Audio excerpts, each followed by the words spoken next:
Yo guys, what's going on? And welcome back to the channel. As you can see next to me, we've got the legend Max Waves. I will drop all of Max's links in the description.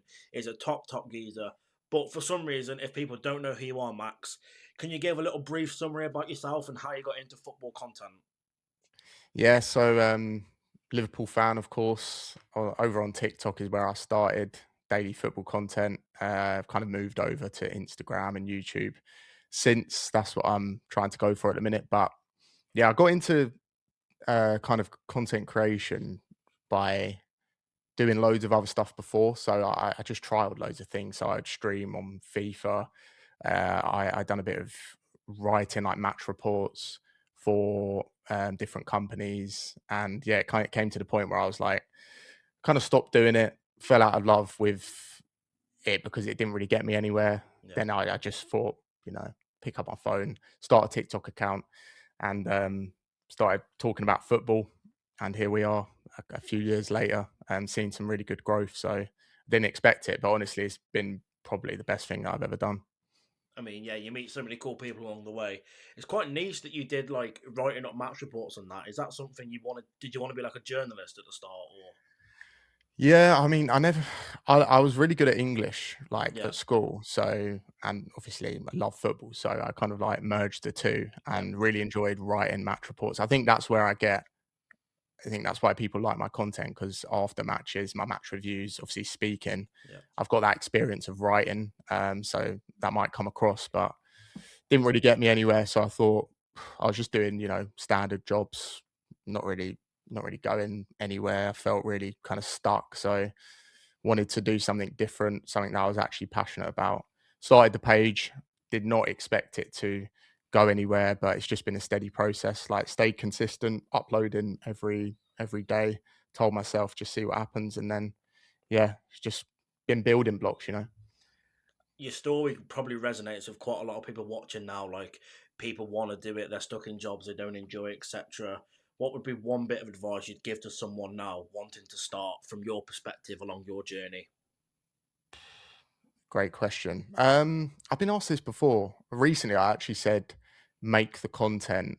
Obviously, you need to start first of all. Just Yeah, start. I think that's a given. But yeah, I think making the content that you like watching yourself. So I was on football TikTok before, just as a viewer, yeah, and certain TikTokers that I absolutely love, like Tobes, for example. He's doing great stuff right now on Talksport and with John Terry, stuff like this. yeah, But when I first saw him, he was literally just on lives making, regular yeah. content, and I really enjoyed it. So I thought, there's no reason why I can't do this.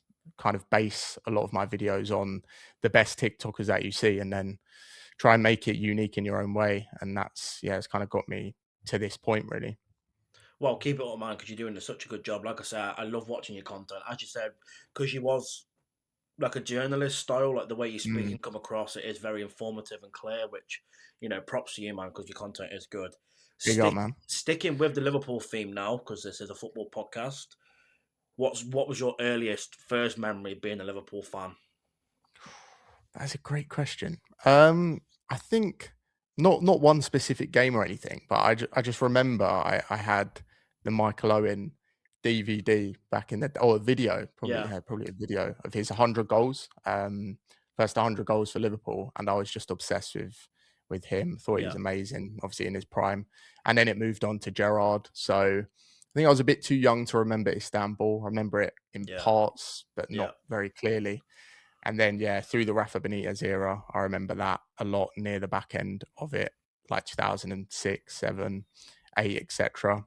Those are my first memories. But yeah, it was all about Steven Gerrard for me, mate. So Stevie G, obviously Liverpool icon. Would you say he's your favourite player, or have you got a different one? Yeah, no, favorite player of all time, man. I don't think that's ever going to get topped either because your favorite player as a kid, I don't think it can ever be beaten. That feeling.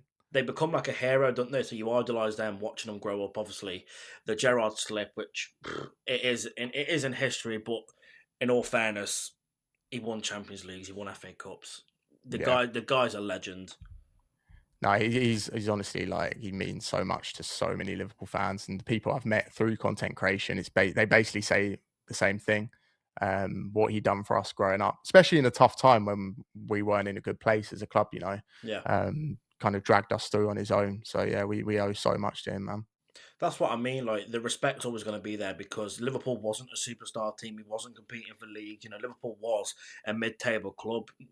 Simple as that. We had the odd FA Cup here and cup runs and Mhm. stuff, but we wasn't competing for leagues. And Gerrard did drag teams through the mud. I mean, him and Carragher, top legends for me. So Yeah, for sure. being a football fan, we've all experienced heartbreak and stuff like that. And obviously, Liverpool is quite negative at the minute, so I don't want to just moan and be all negative. Mm. So we're going to flip that a little bit. Has there been a number one moment since you started supporting Liverpool? Obviously, for me, my one, I'm going to call it the COVID title, which, by the way, a big pet peeve of mine. I hate when people call it the COVID title because when the league was actually stopped in March, we were 25 points clear. And Yeah. if you look at the league the following year, when there was no fans in the stadium at all, Man City won it. So technically, theirs is the COVID There title. this is yeah, for sure. And I mean that season up until we were by far the best team in the league, best team in the world probably. We may have won more if it wasn't for COVID stopping everything.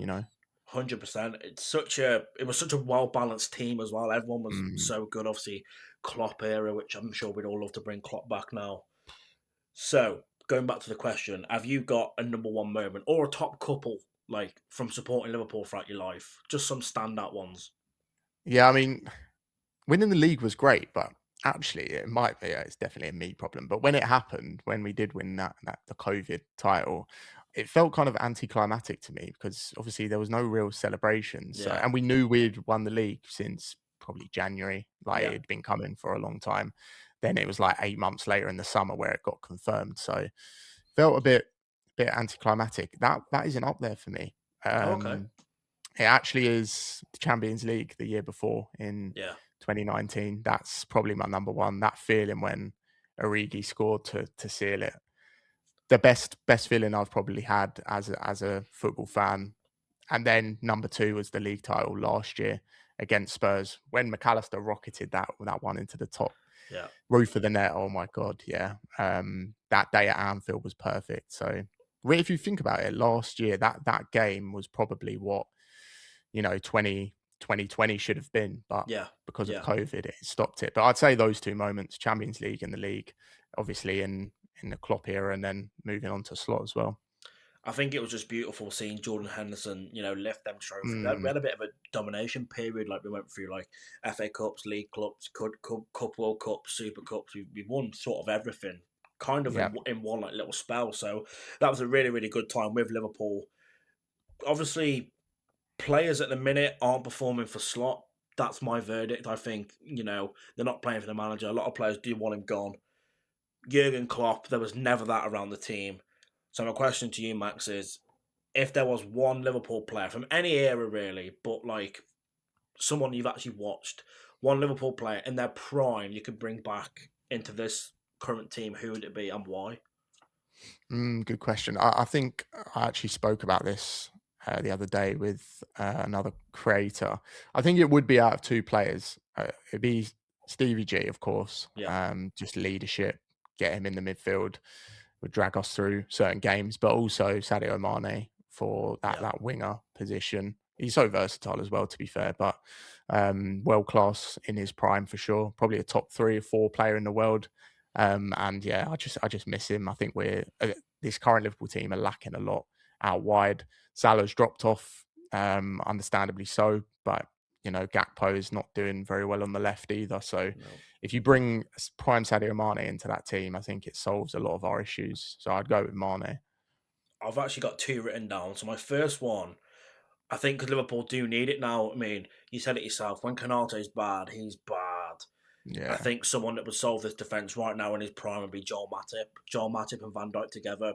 We've seen that for years. Absolutely Hmm. perfect. Complement each other so well. Now, my second player was actually Mario Balotelli. No, I'm joking before you start laughing at me. The guy with more yellow cards than goals, by the way, for Liverpool. So, Mario Balotelli, props to you, but you're a bit of a nutter. But no, seriously, mine as well would be Sadio Mane. I think this Liverpool team lacks pace at the minute. We've got Yeah, for sure. Frimpong and Gamoa. Frimpong, for me, when I watch him attack, his decision making's not there. He passes the ball backwards quite a lot as well. And It's obviously, quite we're predictable. 100%. Same as Gakpo as well. Gakpo hasn't got that Yeah. turn of pace. Frimpong has. With Rio and Gamoa, it's fresh, it's raw, it's unique. Mm, But Slot doesn't like him. So, no, different he problem for a doesn't. different day. Needs to get more minutes, doesn't he? Like, for sure, whether it's off the bench or more starts. I think he's just such an exciting prospect. Just 17 as well. It's crazy. That's what I mean. Big talking point in the minute with Ngamoa is obviously the summer is coming up. We don't know what's happening with Slot and stuff yet. I've done a video on this, but with Rio and Gamoa, would you loan him out to get viable minutes? Because we've seen it with Harvey Elliott. They were both the same age. Harvey Elliott went on Mm, to Blackburn. Granted, for me, Rio and Gamoa is a much better player than Harvey Elliott was, but it did Harvey Elliott wonders going out on loan. Would you loan Ngamoa out in the summer to like a low level champ team or even a low level prem team? I think he could do it. Or would you mm. keep him in the squad, keep him in and around the training ground, and just see where it can go?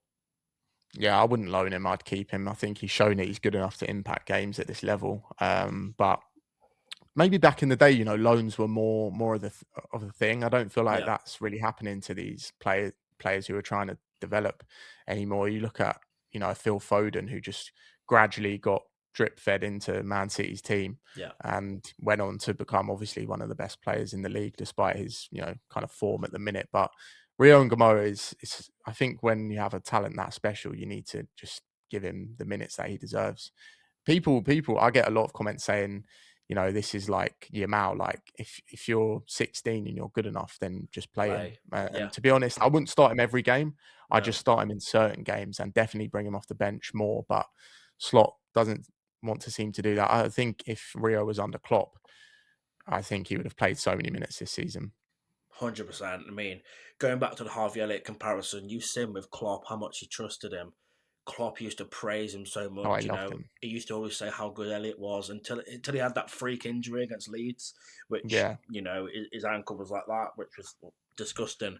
The thing with Roman Gamoa is I do understand it. He's 17. His decision making isn't there, and defensively he doesn't mm, work. So I think for the team to get Ngamoa in, you've got to play Robertson, who's much better defensively. If you play Kirkes and Ngamoa on that left, teams having a yeah, it'd field probably be a team having a mess. field day with you. But he's 17. I'm not too bothered about that. That'll come. He's got so much developing to do. I agree with you. Slot does need to play him and just trust him. The thing that Yeah, annoyed me against Galatasaray, there's no creativity, there's no pace. The team looked lost. He didn't bring him on, didn't even give him a cameo. That's the stuff that annoys me.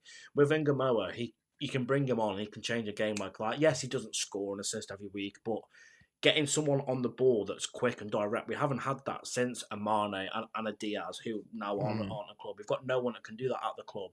So Slot, if you He's watch, you can terrifying. play him. Yeah, he's terrifying for defenders. You can see it. They do not want to face a guy like that because they haven't seen too much of him at this point. The step overs, he's so unpredictable. But I hear you, defensively and decision making are not there yet. But he's so young. We live in like this crazy world of modern football where like everyone's like against Wolves when they scored the last minute goal. A lot Yeah, of people were blaming him, and it's like, come on, don't blame the young kid. He could have done more, yeah, but he's so young. He needs to develop those areas. And you're right about Robertson as well, who, for me, probably should have started against Galatasaray. I don't know how yeah, you can drop him after that Wolves game, but this is the stuff we've seen all season long. Like, players can come in, play really well, and then they're out of the team and they don't even see a minute for the next game. Curtis yeah. Jones, another example as well. Just fed up of it, but yeah, don't want to moan too much about Slot. I just think he's a really bad man manager. He's got no empathy. He doesn't care for the players, and you can see that the way he speaks in press conferences as well. He's so rude for me. But No, anyway, he is. we're gonna swiftly move on from Arne Slot, and we're gonna do some Mo Salah talk now. Obviously, a big talking point. Obviously, we had the bust up before Afcon. He was saying people are throwing me under the bus X Y Z. Just quickly, either a yes or no. Does Salah stay in the summer? Ooh, my gut tells me no. I think a bid will come in, and I think Yeah, we'll probably let him go because the wages he's on is obviously mad, and he's not been performing to those kind of levels. He did deserve the new contract, and he's an ultimate legend. If he stays at the club for the last year, wouldn't mind at all. But I do mm, think we'd probably need a new manager to get the best out of him, or get, a decent level out of him. Also, the role he's playing at the minute needs to change. That's another issue in itself. Yeah. That's why I'm not solely. You can't solely blame Salah. He's No. been world class for literally a decade, but yeah, Father Time catches up to everyone. Really, I'd say no. You can't just pin it on Salah because look at this whole Liverpool team. Alisson's been off it and injured. Van Dijk's been miles off it. I can name the whole squad. Everyone, yeah. Probably bar Szoboszlai, who's been our best player this year. Mhm. Just consistently 7, 8 out of 10 week in, week out. So according to Transfer Market, Salah's value is around 25 million quid, which for me is ridiculously low. But anyway, I do think if a club like Saudi, MLS, something like that, we could probably get 40, 50 million for him. I think, as you said, if a bid does come in for, let's say, 50 mil, you have to let him go. I think he needs to get a good send off. He Yeah, deserves it. He's been such a legend. Obviously, the stuff with Trent last year, bit toxic. There was a lot of controversy around that. The way he left, running down his contract, X, Y, Z. I can't see that happening with Salah. I do think, for me personally, I think I'm not really fussed if he stays or leaves. If he leaves, he's a legend. He's given everything to this club. All the best hmm with your next club or retirement, whatever. But if he does stay, he's got to drop his ego a little bit. I think he has got to yeah, realise he's not first name on this team sheet week in, week out. By all means, yeah, like Robertson, playing for the games, bring him on. But we're seeing against Galatasaray, he's getting hooked after 60 minutes. That's not Salah. Come on. no. I agree, and the bid that comes in, I think there will be a bid, probably from Saudi. I Yeah, think it'll be much more than 25 million. It'll probably be around 60, 70, because they yeah, can make it back with how big a name he is, shirt sales and stuff. But yeah, I feel slightly sorry for Salah. I feel like he's been poor, very yeah, poor this season, but you know, the way Slot's using him in this team and the system, he carried us last year to the yeah, league basically, yeah, and Slot's asking him this year, to basically do the same thing. There's been no changes in terms of his role. yeah, What do you really expect? He's 30, 33, 34, so yeah. he's obviously lost that yard as well. But I don't know. It's sad seeing him perform like this, but nothing will change what he's done for this club at all. 100%. Still go down as a legend. Another hmm Liverpool legend in my eyes, Virgil van Dijk. Similar situation with him. Contract does run out next year. Transfer market does value him at 15.5 mil, which again ridiculously low. Personally, I can't see Van Dijk leaving. I think he'll see his contract out and then maybe leave at the end.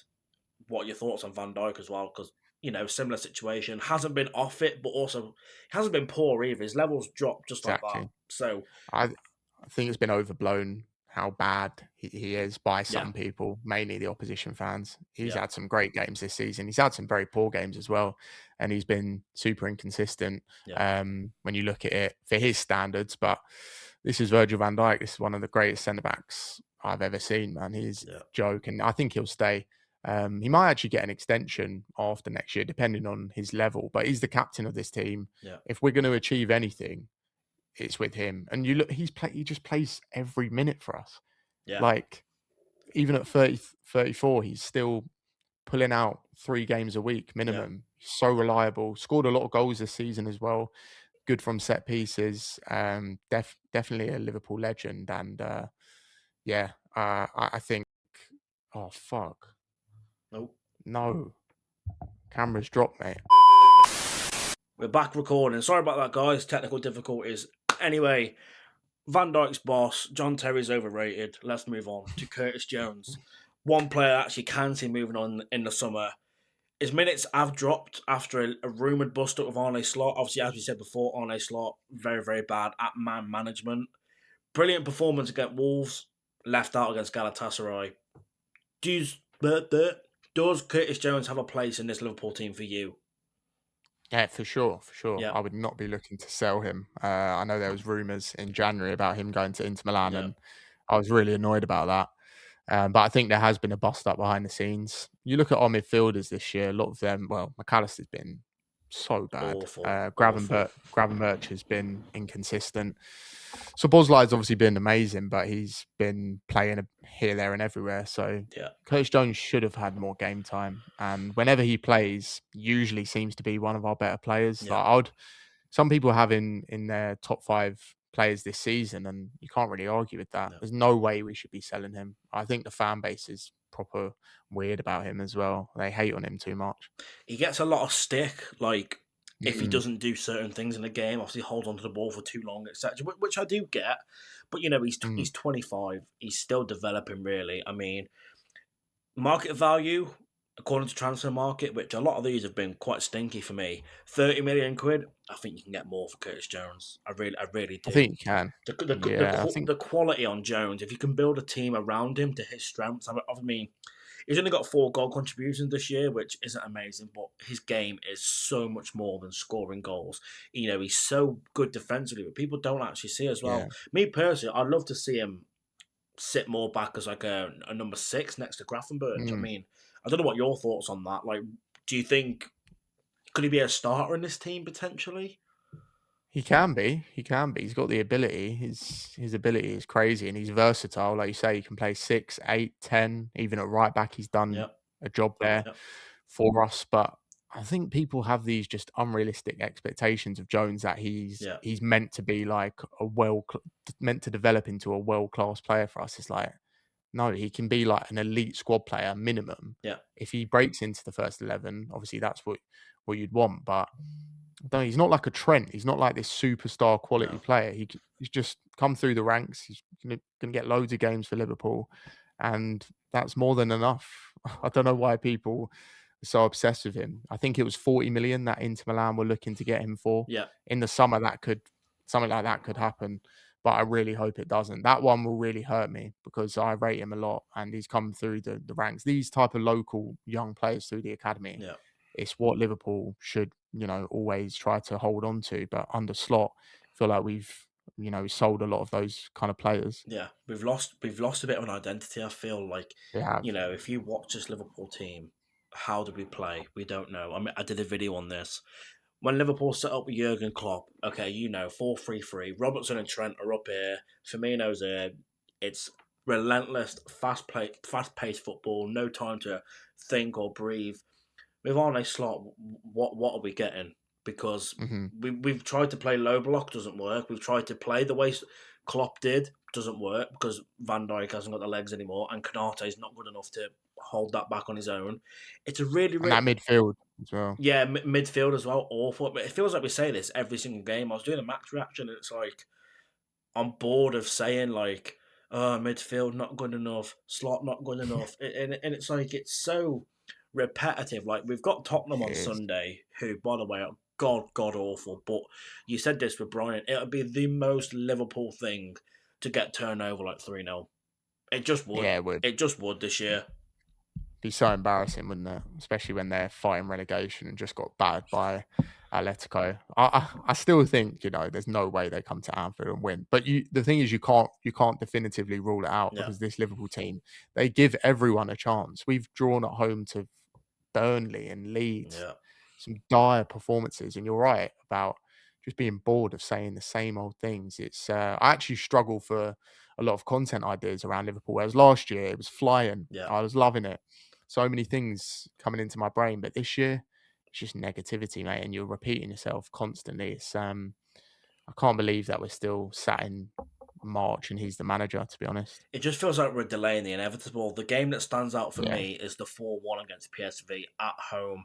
They mm, absolutely wiped the floor before us, and I was really angry after that game. And I was expecting to wake up Fabrizio Romano sacked. yeah, Nothing. Still nothing. It's like we're delaying the inevitable. Xabi Alonso is banging on the door saying, "Let me in." And we've got this idiot just in the way, slowing down the team. And it is annoying me as well because obviously we've seen this before with managers like, Spurs were going to do it with Ange. They got rid of him. Obviously, it hasn't worked out and stuff. I don't want to, let's give Slot till Christmas. Let's give, like, no, yeah. why? Writing off another I know. season. Get Alonso in now. Give him pre-season. Alonso's worked with Frimpong, Verts. He will get the best out of them. We need to do better, man. Yeah, I mean, if you look at if you look at, Ten Hag at United Yeah, when they won the FA Cup, that's another example of try just like, oh, let's just give him the window, give him another 250 million to spend, and then the squad gets ruined even more. When yeah, deep down they knew he wasn't good enough, yeah. And Liverpool have done something like that before with Brendan Rodgers, Yeah. and that is my fear that we win an FA Cup, even though we've got Man City, so I can't really see that happening. Yeah. But if we win the FA Cup or get Champions League comfortably, come third, and it papers over the cracks, that will really, really wind me up. Like we should just go out there and get Xabi Alonso because he won't be available if we don't get him No. in the summer. He'll go somewhere, won't he? 100%. He is a good manager, despite him not working out at Real Madrid. Real Madrid's Mm, such a poison chalice. It's such a hard job yeah, to get right. We've seen that many managers go there, so I'm not too fussed about the Real Madrid job. But for me personally, even if we win the FA Cup, I don't think it's enough. I think no, I agree. he's got to deliver a Champions League, and even then, this sounds weird to say, even then, on paper, he'll be one of the most. He'll be probably the most successful Liverpool manager. 2 seasons, 2 major trophies, Mhm. happy days. But on paper, it's not that at all. No, there was a stat going around after Galatasaray. You probably saw it. He's got the joint most wins out of any Liverpool manager after their first 100 games, Yeah, 62 wins. And obviously, a lot of that's down to last season, and people were trying to throw that at me in comments and stuff. It's just irrelevant. no. Like this season has been that bad that you need to cut ties, and he doesn't really strike, a chord with the Liverpool fan base. Like it's hard. It's harsh that you're comparing him to Klopp, but we're going to, aren't we? Yeah. Like we just had the best manager like in a generation. So I don't know. Changes need to be made, mate, for sure. Oh, guys, thank you for watching this podcast. If you did enjoy it, please hit that subscribe button. All of Max's socials will be in the description. Please go drop him a follow. He's such a lovely guy. Thank you for watching, and I will see you next time.